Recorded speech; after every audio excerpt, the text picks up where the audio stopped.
Hello and welcome into this week's RNN Diecast review right here on Racing News Now. As always, I'm your host Garth Allen. Thank you once again for joining me today. If this is your first time catching a Racing News Now video, consider going down below to hit that subscribe button and ring the bell for notifications so you don't miss a thing going forward from RNN. On today's Diecast review, you've seen the title, you know what it is. We're back on a Cup car for the first time in what, like a month? Pretty sure it's been a while since we've done a Cup car, but we are back on a Cup car, so as you see the Elite box in front of you, it is Kevin Harvick's New Hampshire winner from 2019. Take a look at the standard Elite box here. Nothing out of the ordinary, just your typical 2019 Elite window box. And they made 698 of the Kevin Harvick New Hampshire winners from 2019.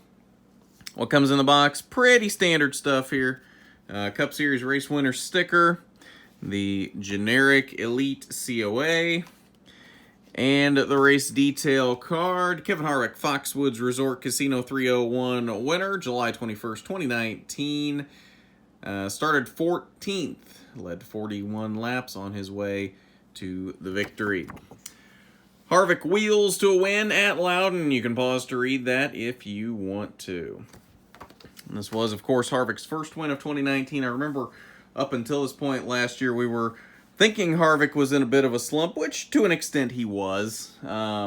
This is very late in the season for Kevin Harvick to be getting his first win, but did finally pick up that first win in this race.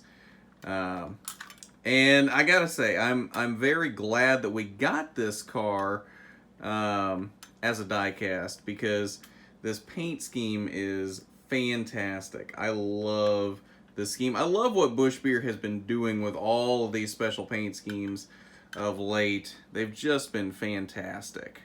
So we'll take a look at the car here. The hood definitely opens a lot more than the Camaros do. Under the hood here, we've got powered by Ford, Mobil 1, Haas, and Wix filters. Take a look at the Elite engine detail for the Fords. If we can get some light enough in there for you to see it. On the nose here, the Ford Mustang. Little bit of confetti made its way to the grill. Number 4, Stewart Haas Racing, and a few contingency sponsors. A little bit of confetti here on the hood, as well as Busch Beer. More confetti on the windshield, Monster Energy, and Ford logos across the banner. Number 4 on the roof. Roof flaps do function. Busch on the back of the roof. Harvick.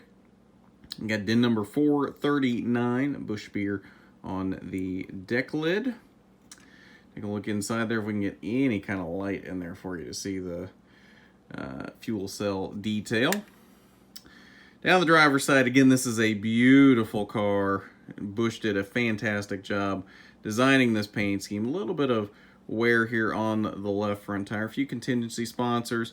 Nice little, I guess you could almost call it a mural here. It definitely looks like the kind of mural you would see on the side of a building somewhere. Looks really beautiful here. Cloth window net.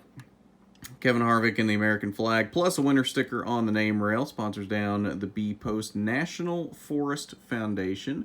Mobil 1 on the C post, Busch Beer, Haas, and the American ethanol ring back here on the quarter panel.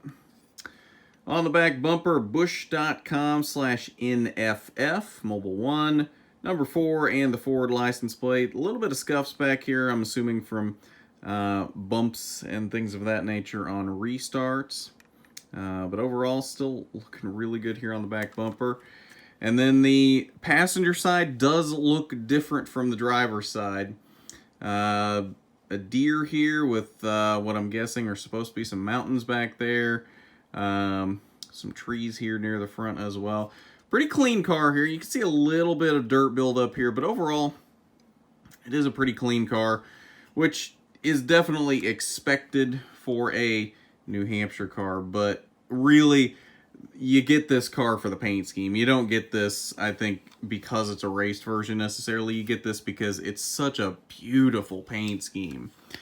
And like I said, Busch has knocked it out of the park with their paint schemes in the past year or so. Between this, the Millennial car, the Gen X car, They did the flannel car.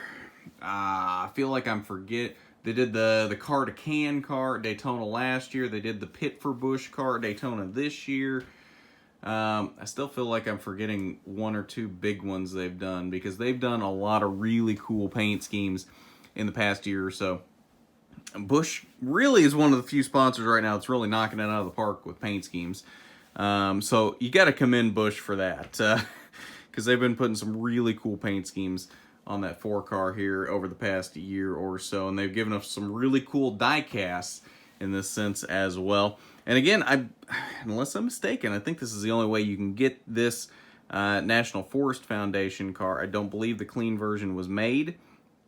Lionel's done that on a good number of cars recently. They'll wait until after a race to offer the clean version, just in case the car wins. Then they don't offer the clean version if it wins, and they only offer the race version. So I believe this was one of those cars they did that with. They did not offer the clean version because it won the race. So if you want this paint scheme, you got to get it in the race version. Luckily for you, as you can see, there was 698 of these made in the Elite. There's a good number of them out there. I don't know the production quantity on the ARCs, but it's got to be up there as well. So I'm sure it's out there to find if you haven't gotten it yet, but definitely a really cool car here, and I think probably would look good in just about anybody's collection. But got a lot of stuff for you coming up here in the next week or so. Very busy weekend. 3 races on Saturday, all of them. I am going to promise you right now, all 3 of them, we will have rewind shows for you. Trucks and Xfinity from Atlanta, Saturday afternoon and evening. And then Saturday night, ARCA East from Five Flags Speedway in Pensacola. We will have rewind shows for you for all 3 of those. 95% chance there will be a rewind show for the Cup race on Sunday from Atlanta as well. Don't want to 100% guarantee that yet, because I'm not 100% sure I'll be able to do that yet.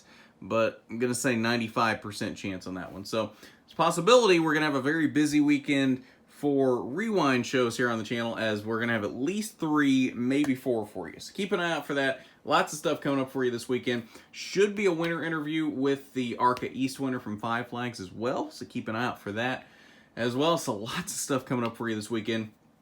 Next NASCAR Heat 4 stream probably will be on Wednesday. I'm thinking is probably the next best chance for that. So keep an eye out for that as we continue our career mode and see what kind of shenanigans we can get into online as well. Next week's Diecast review. Go ahead and leave your guesses down below in the comments. Like I've mentioned before, Lionel's been a little weird in what exactly they've sent to me and what they haven't. So it may not necessarily be in chronological order next week.